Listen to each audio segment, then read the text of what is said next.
Mahardika yang tias ing kamardikan. Rahayu, rahayu ingkang samya pinanggih. Nugroho miwasih wilasaning Gusti mugi tansah kasarira dumateng kita sami. Ngaturi sugeng dalu. Sarta sugeng pepanggihan kalian kula warga ageng Sandiwara Ketoprak Wahyu Manggala. Ingkang dipun pimpin panjenenganipun Bapak Mogol. Kanthi alamat Desa Tanjung Sari Kecamatan Jakenan, Kabupaten Pati Bumi Minatani.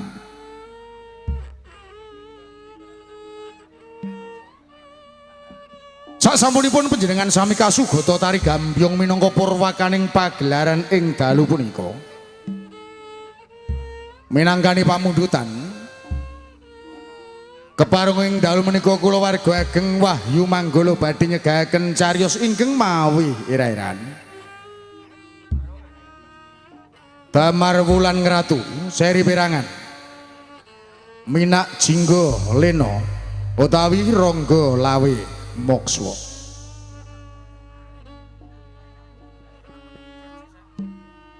Dalang sarta pendhapuk katindakaken Raka Mas Anom Suharyanto. Dewan Sutradara dipun tindakaken Raka Mas Aji Soko. Asisten sutradara dipun tindakaken Dimas Eko Pranoto.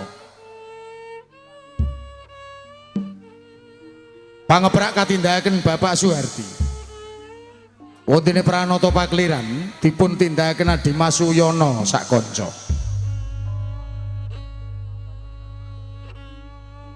Tata dekorasi katindakaken Mas Samuel Sutarto. Teknis tata lampu katindakaken Dimas Budiono Batak. Lighting katindakaken Dimas Ladu Aldiansah. Wondene Pangrengga Busana dipun tindakaken Dimas Agus Wijanarko.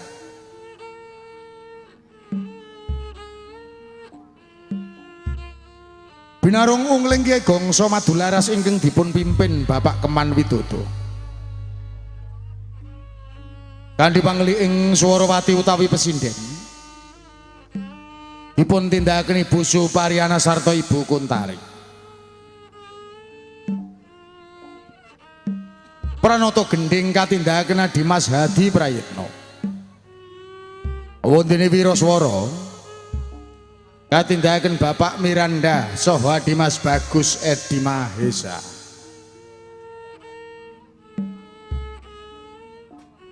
Musik campursari dipun tindakaken Dimas Ari Semprul, Raka Mas Edi Watono sarta Dimas Udin Galdowo.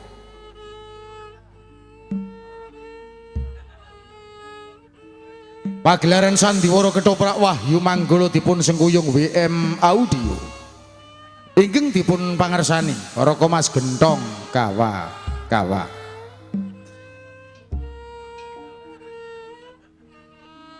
Dewontene para paraga ingkang badhe maragani cariyos ing dalu punika. Sepisan gambaraken wonten ing Kraton Majapahit.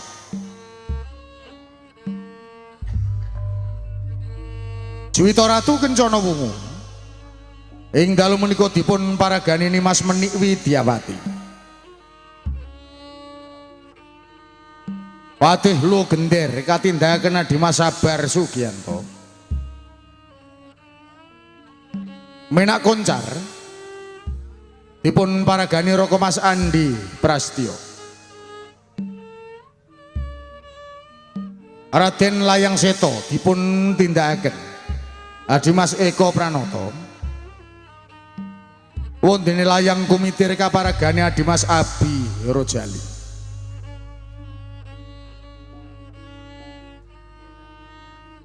Atekan salajengipun nggambaraken wonten ing Kadipaten Blambangan. Adipati Menak Jinggo ing dalu menika katindakaken Bapak Begek Ari Warsito. Dayun katindakaken Dimas Kipli Santoso. Angkat buto dipun paragani Roko Mas Anom Suharyanto. Wondene para prajurit karameaken para seniman Bagus Wahyu Manggolo.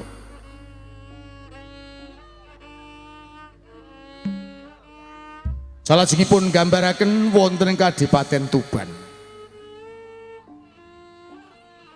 Adipati Ronggolawe ing dalu menika dipun paragani Roko Mas Aji Soko. Mertaraga katindakaken Mas Puput Jarmiati. Sekati kaparagani Mas Atun Sagita. Buntaran dipun tindakaken Dimas Riko Saputra wondene Wongsopati kaparagani Roko Mas Dedek Wibisono.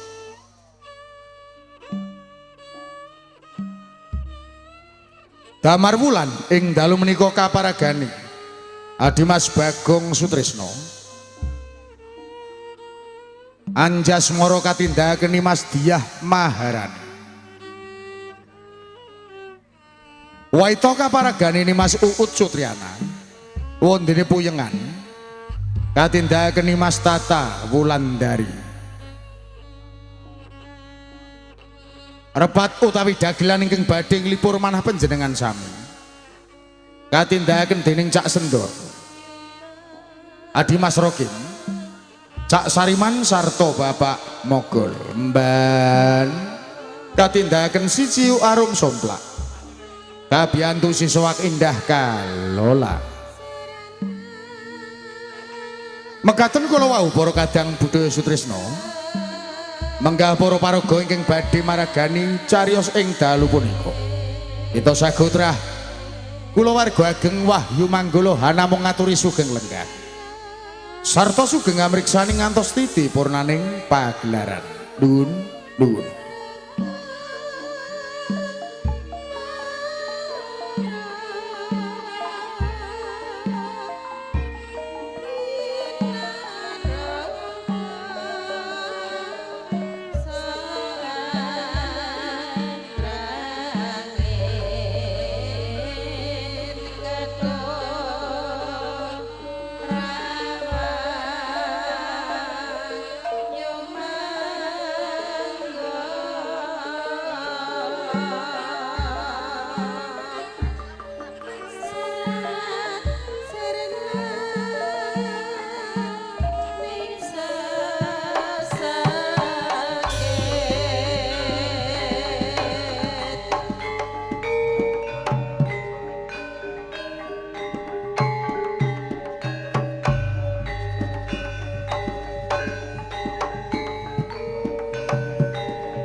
Ada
inggih dawuh tinimbalan Sang Juwita Ratu.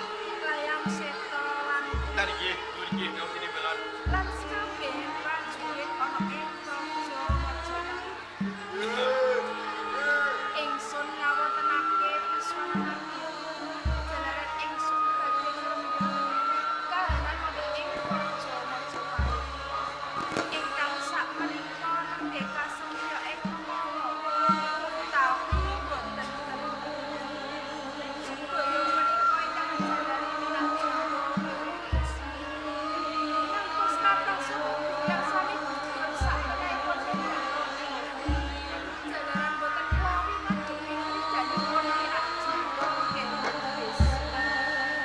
Menapa ingsun anggen ngasih layangan menika mung sak kedheping lan sak pekareng payu. Ngapunten saderengipun Sang Juwita Ratu. Ngenani bakal tetreman wonten ing Praja Mojopahit. Wedal sakmenika panjenipun boten tentrem. Awit bab tumindakipun Urubisma nggih minak jingga. Nanging kula aturi wulinga Sang Juwita Ratu. Ampun kekes sajroning batos. Bok menawi wonten wedal sapetawis kula nyuwun lilah panjenengan Sang Juwita Ratu. Kula badhe mawan rembag kalian pun konsang. Menawi ngaten ingsun manggahake. Car paman patih legeter kados pundi. Mesti wae kupingmu keprungu. Netramu yo mesti weruh. Katentreman ana ing Praja Mojopahit. Wektu dina iki wis ora tentrem. Merga dikrenah dene Urubisma ya minak jingga. Nayaka Praja mati gugur satengahing palaga. Dikrenah dene Urubisma minak jingga. Ya gene Car. Lho, kowe krungu weruh kok meneng wae boyo urun-urun rembug. Oh ngaten. Lho iya Car. Menawi tetel kados ngaten kula badhe nderek urun lembug dene dipun tampilan boten niku gumantung Sang Juwita Ratu saha panjenenganipun paman Kuncan. Ya. Sang Juwita Ratu. Menapa sampun dipun keparengaken kula nyambung ngendikanipun paman paman Patih Legender. Ingsun manggahake. Ngeten. Nggih, paman Patih Legender. Kocan estunipun boten sisih pangandika panjenengan. Wedal sakmenika Praja Mojopahit kasaputing menduk Anggendanu. Kang dituake dening Hadipati Urubisma nggih minak jingga.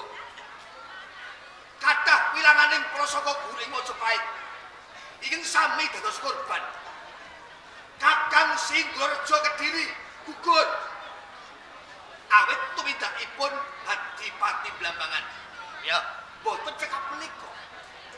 Kalebet bojo kula Mintarwati saha Mintarsari ugi dados korban wonten ing Ngaranggana. Mila kanthi menika mumpung dereng dlarung tumindakipun Urubisma minak jingga ngrubuhaken Praja Mojopahit. Kedahipun dipun wontenaken pilihan Senopati. Wah, nuwun sewu Sang Juwita Ratu. Kepareng kula nyambut aturipun Kakang Koncar. Kakang Koncar, Layang Seta menawi to kedah wonten pilihan Senopati perang wonten ing negari Mojopahit. menika kula anggap kedangon kedaluwarsa. Kok bisa? Menehi kalodhangan tiang-tiang Blambangan damel geger wonten ing Majapahit.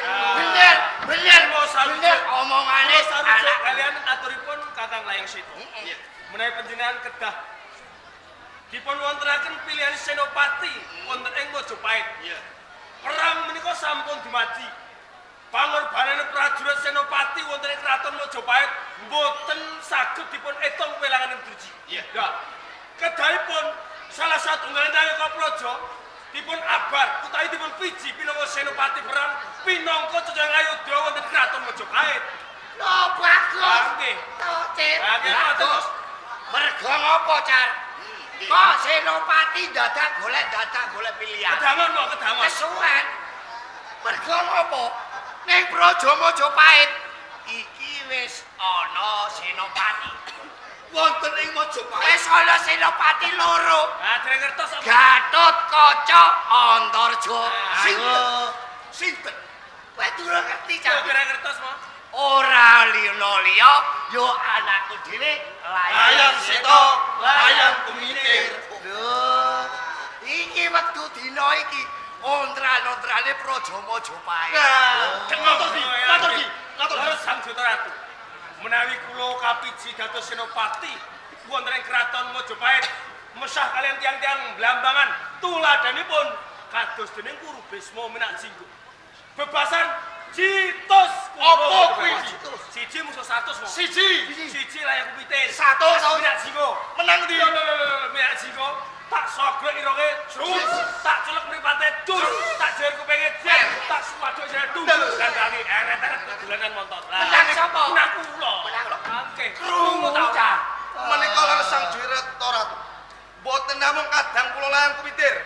Menawi to kula kaangkat minangka cucu ing Ayodya, senopati perang wonten ing negari Majapahit, kula upamaken jiwu. Jiwu napa niku? Siji musuh 1000, Siji. Layang Seta, 1000. Minakjinggo. Menang pundi menang? Menang Layang Seta to. Minakjinggo jeneng Minakjinggo ta idoi maju. Menang sapa le? Layang Seta. Dulu, Car. Minakjinggo idoni. Kelepek. Paman Patel Geder, Oh, Car. Layang Seta saha Kumitir. Kakang Kocar. Anggon memunjuk atur so dalam Sang Jwita Ratu kanthi muluk-muluk.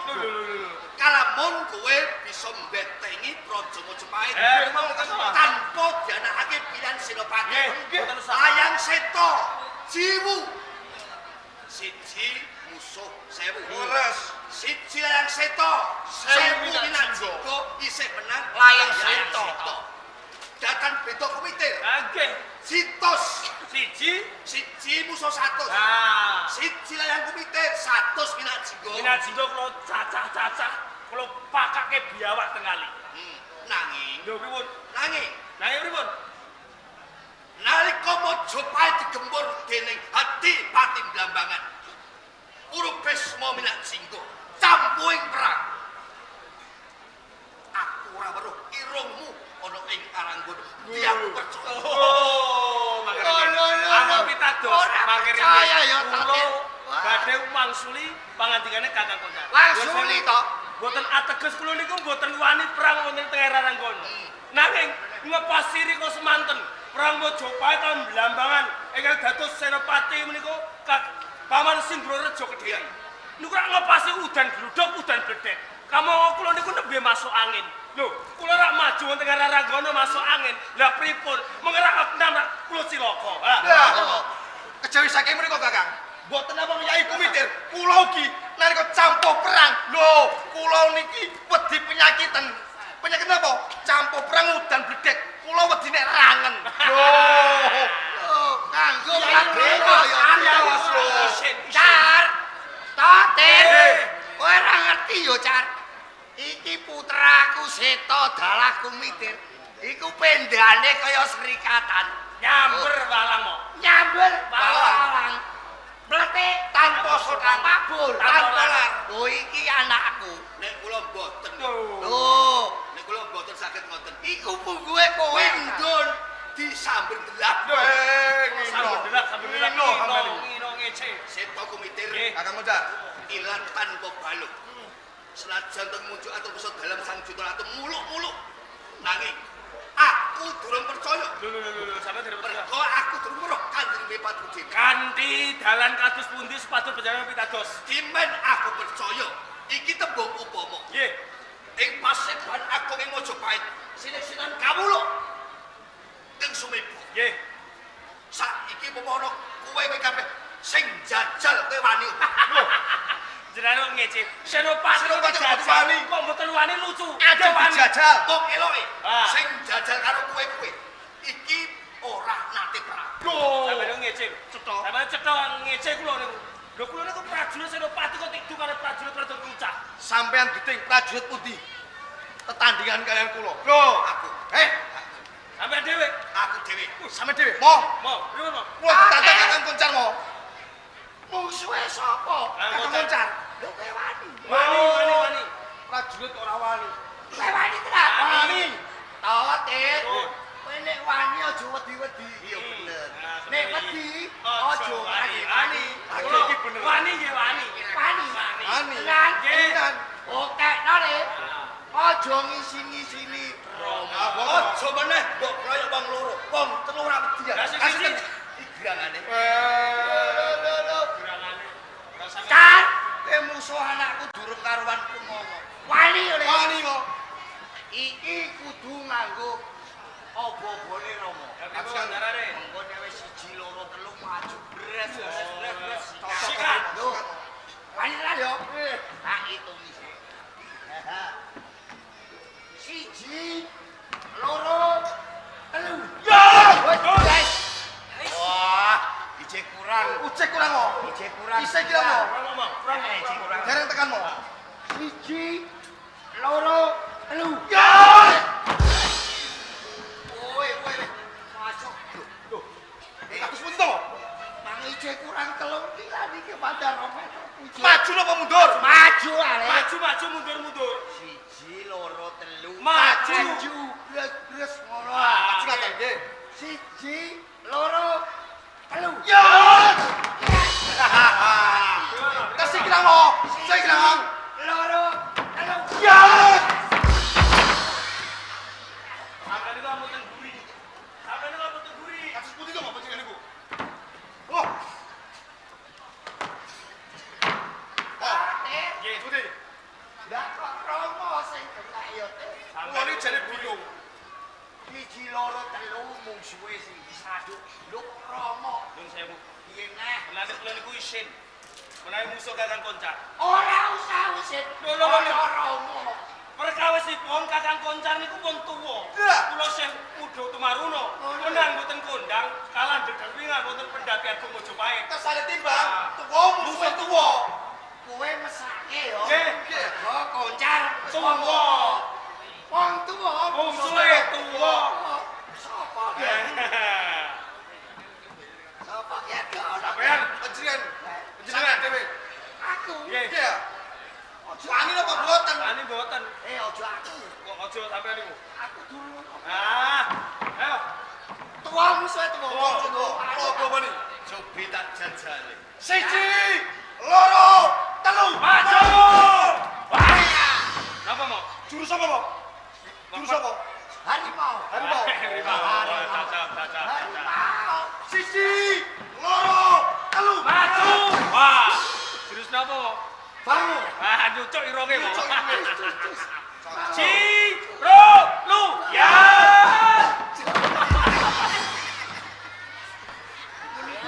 Jenenge kados pundi? Pate kok glunguk.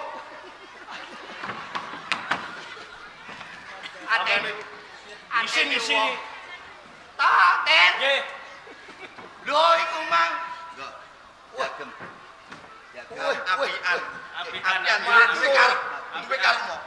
Matur aduh. Wah, matur sembah nuwun Car. Lage iki Koncar nglusukno slop ning Lugender. Sampun. Kula niki apian. Sampun mboten prayogi. Nggih. Rasakipun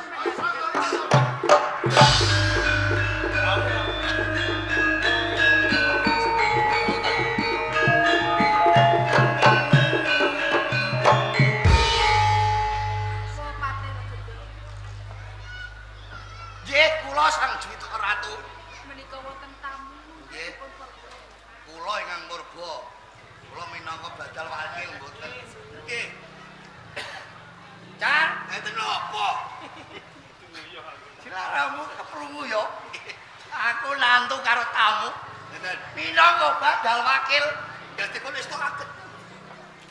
Nggih. Lho. Sinten menawa tepang. Mun tepang jeneng. Kanca lawas, ya, kanca lawas. Lho iya kanca lawas. Sinten Jajal. Suwe ora jamu. Wih, pari. Lho iya, jamu pisan godhong telo. Maksude Suwe ora ketemu pisan. Angkat buta. Wih, cocok. Lho, sampane goleki apa? anggotane ndi? Anggotane mogok Anggotane mogok bensine tak. sing iso parikan mboten sampean tok. Sing kok karepe. Kula nggih iso parikan. Lho ya iso. Iya, cok. Suwe ora jamu, Suwe ora jamu. jamu pisan godhong gedang. Jamu pisan godhong gedang. Maksude Suwe ora ketemu, Ketemu pisan karo patih lo gendang. Lo gendang, lo Ojo gendang. gendang ya. Lah napa? Lo gender. Gendar. Manggone cecak gendang kok. Lu gendar kang mintul.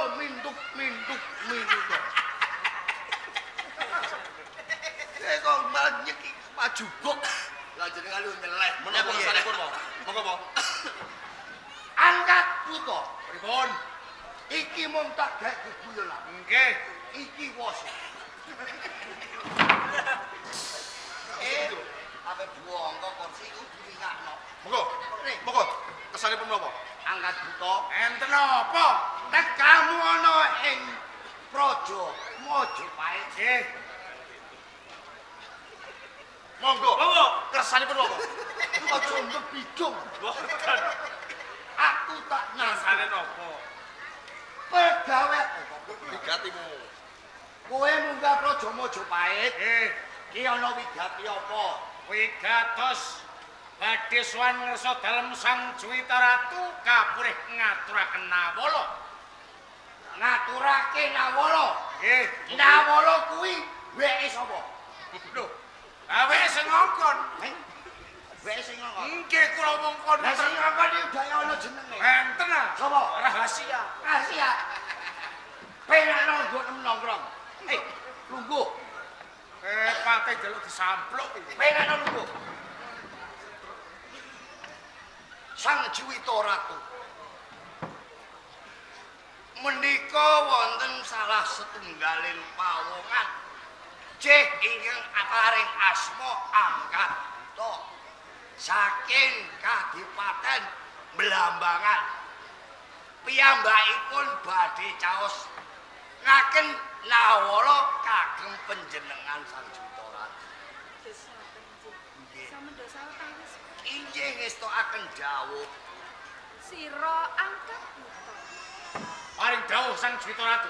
Adoh saka Blambangan munggah ana ing Pendhapa Majapahit. Ih, Sedyanira arep ngaturake nawala. leres. Yen pancen kaya ngono, enggal-enggal aturke silak notol penggal ingsun, pengen mangerteni ijoane nawala.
Tatir.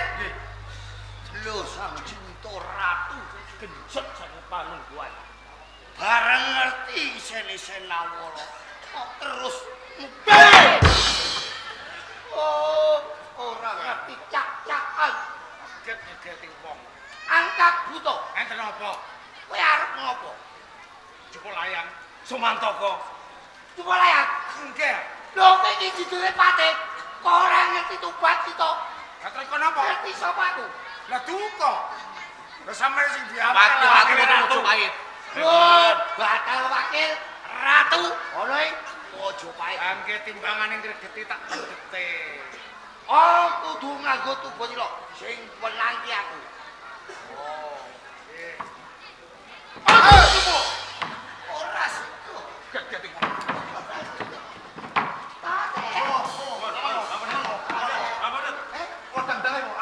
Wis aman. Aman.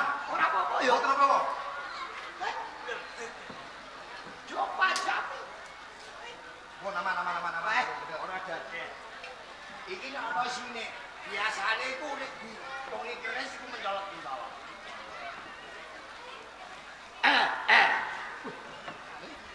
Monggo. Wih. Oh, babi-babi no, tujuane apa? Tate. Nggih. Sing gawa layang iki pancal Jatosri. Jas! Tate. Nggih. Tate. Ngondi? Romo kok ngene iki. Lho, Pak ngendikane kepentingan kok sepundi? Ngendikane pun. Dungono ya. Nggih. Tate. Sing gawa lawolo iki Tate. Nggih. Idoni ya. Su. Nek kon idoni senenge anakku. Lha pripun? Suwe ora tau idoni, nek jero ewon kabeh, nek dhuwur muncrat kendele ra parah. Tate, Gur. kudune tanggap Samsmita. Nggih. Lho. Pisanan to, Tir. Nggih. Sing gawa lawala iki Jatosri.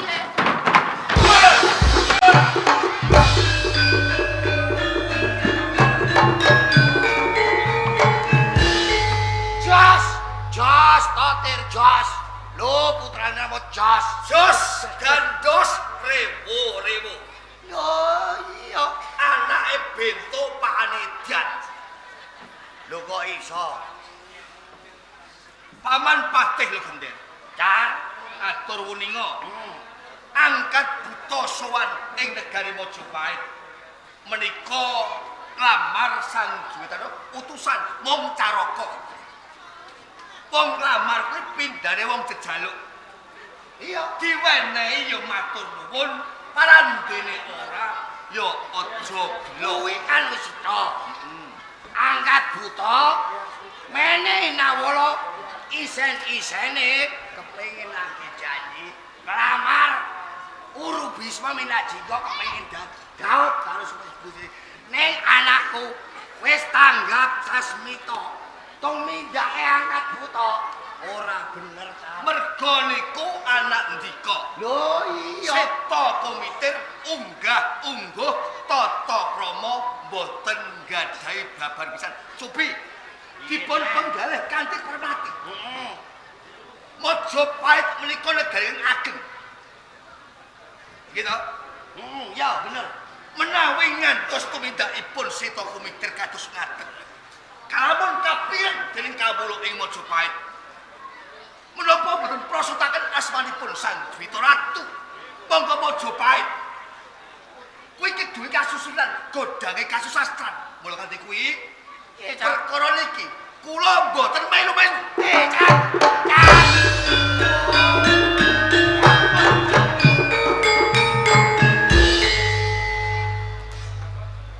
Wah, iki tak gawa.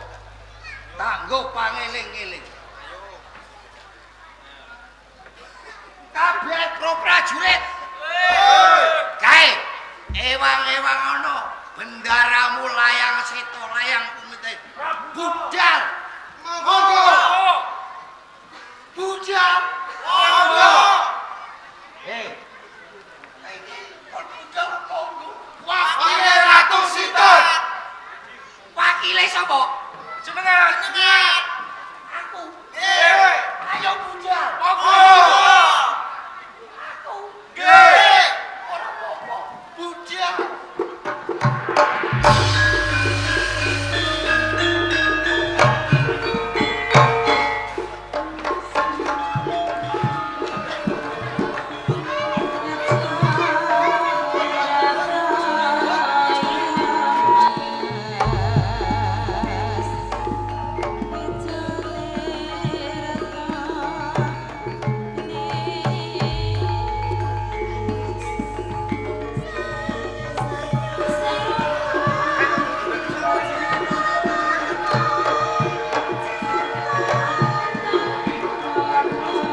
Wah, mati aku.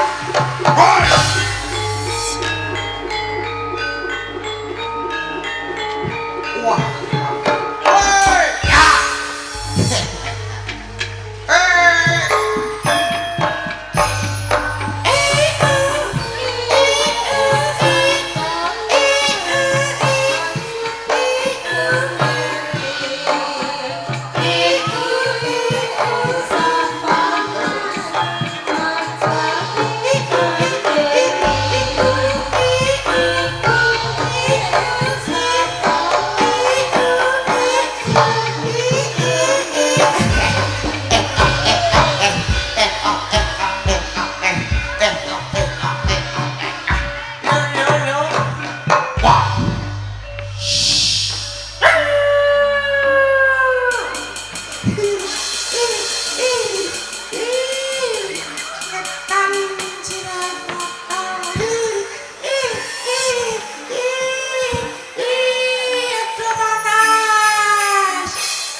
Wewe gombel.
Ayo le, Wahyu Manggolo, Uase.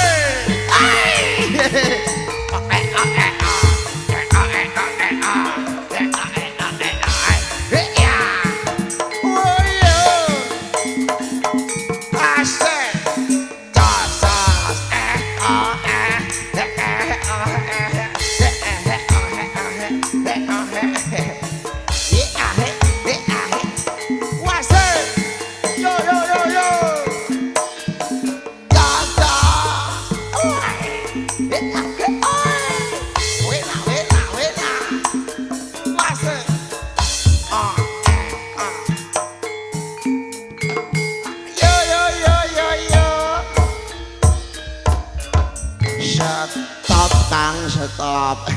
Stop piye Kang mau stop? Wes, aduh, kesel mbawai dhewe. Bengi iki rame ngerja nang ramekno Desa Guyangan, Kecamatan Pati Kota, Kabupaten Pati, Dek. Ngono Kang. Iya, mula saka kuwi didongakno wae muga ora udan. Muga-muga rezekine wong Guyangan iku melimpah luah, sehat kabeh, ora ana alangan sawiji apa-apa, ngono bak bubare nimbali ketoprak Wahyu Manggolo. Ngono Kang. Iya, mula kok kuwi dikenalno karo warga Guyangan ketoprak Wahyu Manggolo iki ketoprak asli saka Desa Tanjung Sari, Kecamatan Jakenan Kabupaten Pati ngono. Ya Kang. Iya, pimpinane sapa? Pimpinane Lek Mogol. Nek nanggap piye Kang? Gampang, langsung ditelepon Dek. Piro Kang nomere? 081 dua delapan. Enak Kang. 1 2 8 1 9. Weh, cepete kok joyak Dik. Ngono Kang. Iya, dagelane bintang metu. Ngono. Iya, nek ngono digas WM Audio DJ. Wase. Wahyu Manggol. Oh yeah. Wase.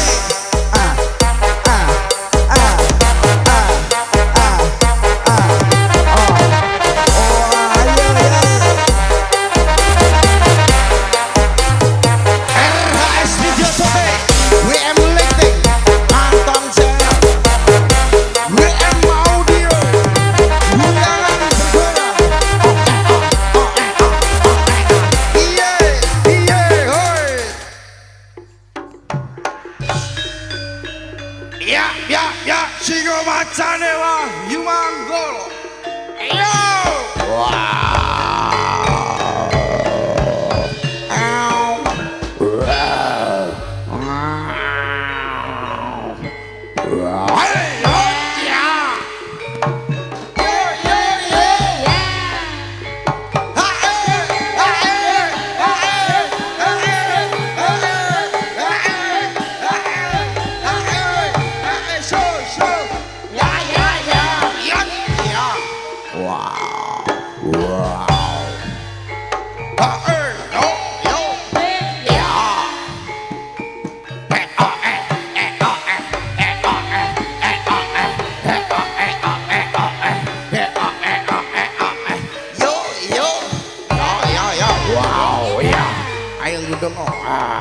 Ji, loro, ya, iya, lulung. Mati, aja.